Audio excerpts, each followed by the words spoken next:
Hi, magandang araw po ulit sa inyong lahat for our second reading of the day. Tingnan naman po natin kung ano po ang makikita natin sa second reading of the day today, no? Tingnan po natin kung ano po ang mensahe ng second reading of the day. For the meantime, I hope na kayo po ay napanood na nyo po ang first, second, third, fourth reading kahapon at ang first reading kanina bago po kayo tumalon dito sa ating second reading of the day, no? Ayan. Tingnan po natin kung ano po ang makikita natin sa ating second reading of the day.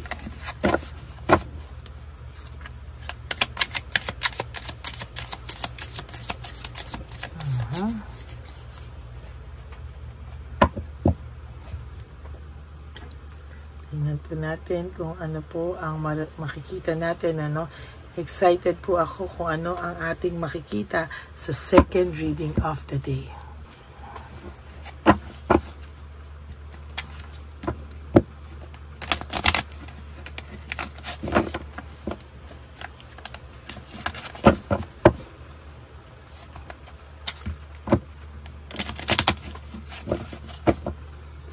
Kamusta po kayong lahat?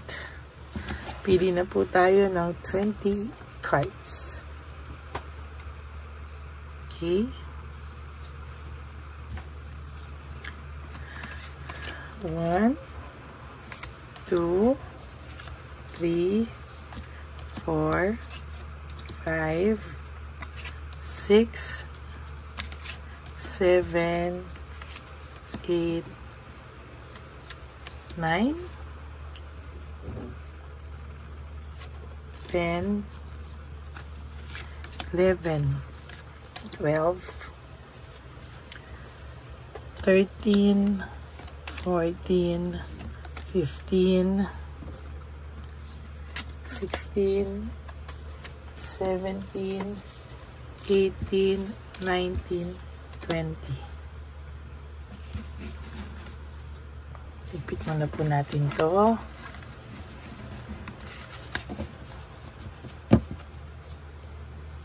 Ito muna po natin lagay. Okay. Sa ngayon po, ikaw po ay kahit papaano ay nakakaahon-ahon na, no? Sa nakikita ko po ngayon, ikaw ay medyo mas maayos. There's joy, celebration that is waiting for you, happiness, joy, and success waiting for you, no? Pero siya po ay kabaliktaran ng mga pwedeng mangyari sa iyo, no? Meron po Wheel of Fortune in reverse. Sa nakikita ko po ay kabaliktaran ng nangyayari sa iyo, ang mga nangyayari sa kanya. As a matter of fact, meron po ditong nangyari na bigla ang karma, no? Or bigla ang kamalasan na hindi niya po ine-expect, no?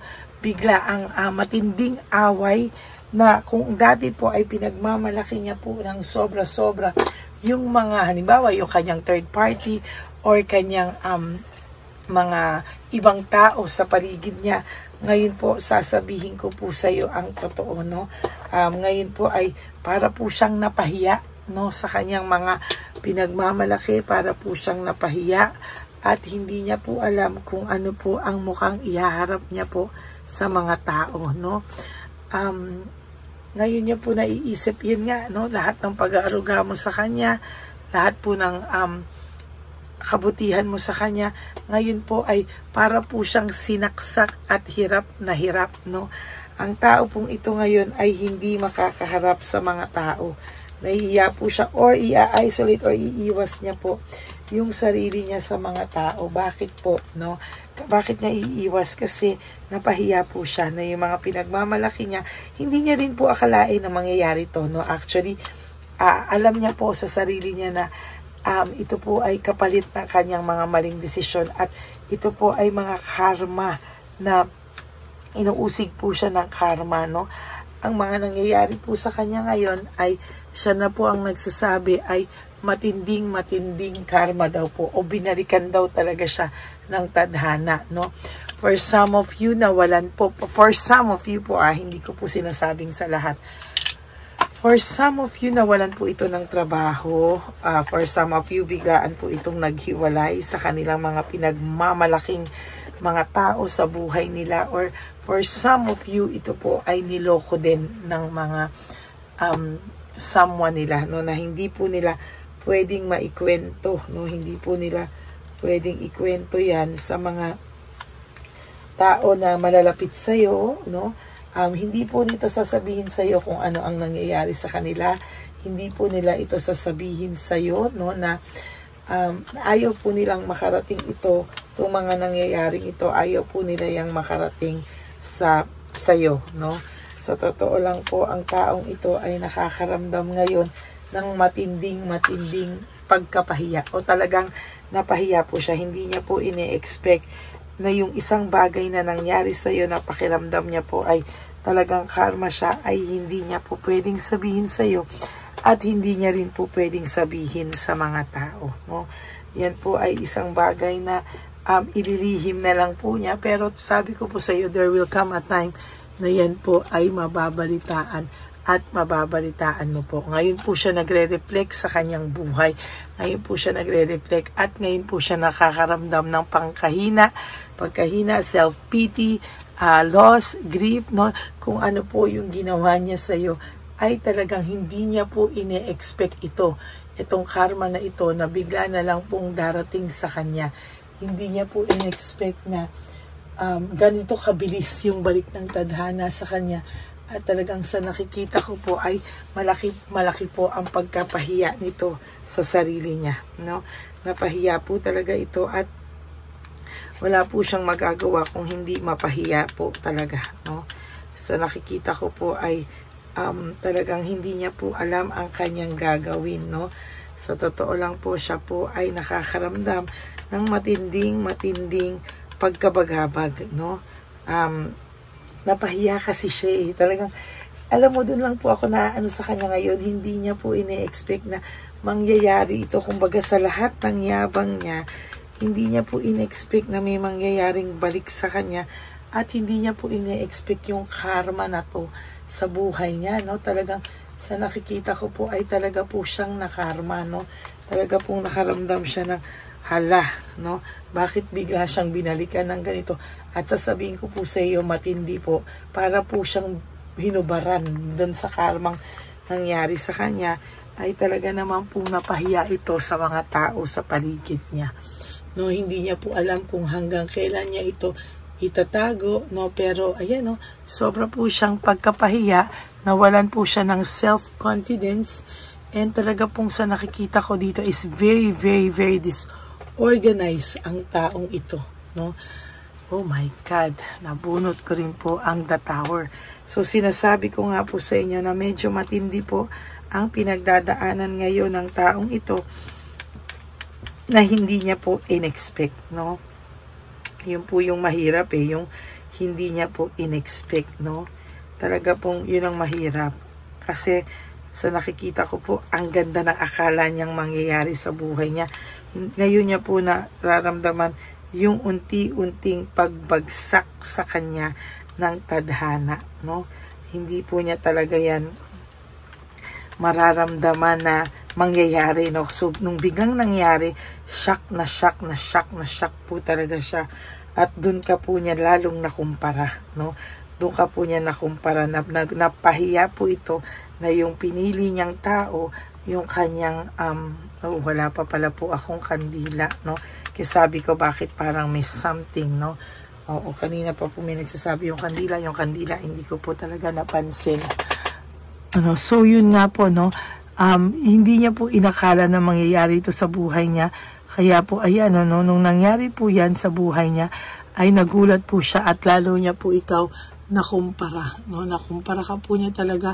Talaga pong sabi ko sa inyo, siya po ay nakaramdam ng pagkapahiya, hindi lang po sa iyo, sa mga tao sa paligid niya, kung hindi mostly po sa sarili niya po. Napahiya po siya talaga, at hindi niya po in-expect ito. At talagang sa nakikita ko po talaga ay yung pagkagulat niya po sa kanyang pagkapahiya ay talagang very unexpected, no? Kaya ngayon po, wala siyang mailabas sa kanyang social media accounts dun. For those sa iba po sa inyo, ay tumigil po ito, no? Talagang hindi po, yung iba po ay wala, deadma muna. Yung iba naman, kunwari, ay nagyayabang pa rin as if nothing is wrong. Pero yung nangyari pong yan, dyan ka po niya lalong nakumpara, no? Nakumpara ka po niya na talagang ikaw ay ibang-iba talaga, no? Yan po yung mga times na dati ay pinapangarap mo lang, no, na ma-realize niya, makita niya yung kaibahan mo. Ngayon po, nakikita na po niya yung kaibahan mo po talaga, no? And as a matter of fact, itong taong ito ay nakakaramdam ng matinding talagang isa lang po talaga yung word na nakikita ko po talaga sa nangyari sa kanyang karma, pagkapahiya po, no? Pagkapahiya po sa sarili niya, no? Parang, ngayon napahiya ka, o ano ngayon, di ba? Parang ngayon po talaga niya nakita na, shit, napahiya ako. Parang ganon. Sarili niya po talaga yung sinasabihan niya ng ganyan ngayon. At talagang sa nakikita ko po ay hindi po talaga tumatatahimik dahil sabi ko nga po sa inyo, sobra pong napahiya ito, no? At talagang wala po siyang mukhang maiaharap pag ito po ay nalaman na po ng mga tao, no? Talagang wala, no? Talagang ito pong pagkapahiya niya, ito po ay isa sa mga masasabi kong hustisya sa iyo, no? Kasi po napakaganda po nang binalikan siya talaga na hindi niya po inaakala, yung bang mayabang pa siya, yung bang ngayon ay hindi niya po alam na sa mga nangyari sa kanya na natukso siya. Ito pala po ay magiging isang malupit na karma sa kanya na ngayon ay bumalik sa kanya lahat ng mga sakit na ibinigay mo po, na ibinigay niya po sa iyo. Ngayon niya po naiisip yung pagmamahalan niyo dati na talagang solid at wagas ang pagsuporta niyo sa isa't isa. Kaya po ngayon lahat po ng inisip niya, pinangarap niya ay naging kabaliktaran ang dating sa kanya, no? Aray, no? Aray na aray po talaga, no? At kahit ano pong gawin nito ngayon, wala po, no? Walang resulta. Kahit po anong pagyayabang niya ngayon, kahit po anong gawin niya, wala po, palpak po talaga lahat. Hay, ngayon po siya nakakaranas ng, nakakaranas po siya talaga ng pagkabagot, self-pity, pagpapanik, pero kinakalma niya lang po ang sarili niya, no? Ngayon ka po niya lalong naiisip, pero sabi ko po sa iyo, dinidisconnect niya muna po ang sarili niya sa iba. Kung nakikipagkita man po to sa mga iba niya pong kaibigan, sasabihin ko po sa iyo yung totoo. Kapag ito pong taong ito ay ito pong taong to, pag nakikipagkita sa iyo mga ibang tao, nakikipag-usap sa iyo mga ibang tao, mababanggit po yan one of these days. Pero ito po, sabi ko, siya po ang gumawa niyan sa sarili niya at siya po ang nagbigay sa kanya ng pagkapahiya at sakit. Yang kayabangan niya po ay bumalik po sa kanya ng siksik, liglig at nag-uumapaw sa sobrang sama po ng pagkapahiya nito sa sarili niya. Okay, that is your second reading of the day. I hope na naka-resonate po kayo. And if you do, can you please give me a like and comment down below para naman po malaman ko kung ano man po ang nasa inyong mga saloobin, ano? At maraming salamat po sa inyong lahat. And for those of you po na naka-resonate, can you please give me a like, comment down below, and click the bell. Always click the subscribe button and click the bell para lagi po kayong updated sa atin pong para lagi po kayong updated sa ating latest videos, no? Tulad po kahapon nung ako po ay sunod-sunod na nag-upload, ay talagang medyo marami po ang nahirapan. Hindi ko po alam kung bakit, kasi pag binuksan nyo naman po yung ating YouTube, makikita mo naman po, nandun po yung pagkasunod-sunod. So, I really hope na mapanood nyo po at makita nyo. Click nyo po talaga yung bell. Yun lang po talaga. And subscribe po kayo para po makita nyo po yung mga latest videos natin. Okay? So, maraming salamat po. I hope mapanood nyo muna po yung kahapon. Yung 1, 2, 3, 4 at bago po kayo tumalon sa first and second reading for the day. Okay? And for those of you who would like to have a private reading with me, you can message me po at Lady Lee Elena. That's LADYLY Elena. Nasa dulo po yan ng ating video. Diyan nyo lang po ako makakontakt. That's my only official and legit FB account. Yan, maraming salamat po. At talaga pong para naman po sa aking mga family, no? Lady Elena's family na kinokontak ng ating scammer at hacker, please mag-ingat po kayo, no? Kayo po ay mag-ingat at sa nakikita ko po ay napakalaki pong kalokohan itong pinagagagawa ng ating fake na Lady Elena na kung saan siya ay nag-i-scam at nag-hack. So nilagay ko rin po ang mga detalye dyan bago po yung aking legit and official na FB and Messenger account. Okay? And para po sa inyo, aking mga solid, loyal, faithful na Lady Elena family, alam nyo po na I love you from the bottom of my heart. Mahal na mahal ko po kayong lahat at ako po ay grateful sa inyong lahat ng suporta. Kaya ako po ay patuloy na magpapasalamat sa inyong lahat. And para naman po sa aking mga family na kayo po yun, ano, ang lagi ko pong payo sa inyo is just to live one day at a time. You wake up each day, you do 3 things that will make you happy. Forgive yourself, prioritize yourself, and be grateful, no? Dahil po tayo ay buhay pa at tayo po ay may healthy body and mind. At ito po ay may chance pa po tayo na paguhin ang mga mali natin sa ating sarili. Tayo po ay bumawi sa ating mga maling desisyon. And always choose to love yourself because self-love is still the best love of all. Okay? Maraming salamat po sa inyong lahat. At yun nga po yung sabi ko sa inyo, lagi ko pong payo sa inyo yan, ha? Lahat po yan. And you also have to realize that life is so short. Don't make it shorter by stressing yourself from all the pains and heartaches na binigay sa inyo ng kahapon. Just surrender everything to the divine universe and just let go and let God write your life and love story. I will be back for another set of reading.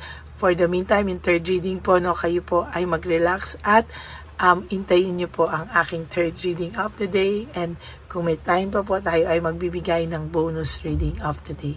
Maraming salamat po sa inyong lahat. And may God bless you all. Bye!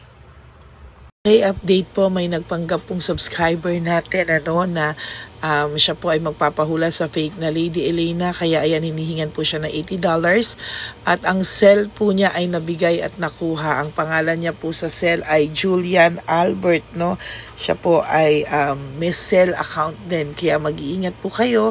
Ayan po, no, kung sino man po yung scammer na Julian Albert na yan, no, i-insensuhan po natin yan para siya po ay makonsensya. Kung wala man po siyang konsensya, at least po bumalik sa kanya lahat po ng kanyang ginagawa at maling-mali po yan, ano.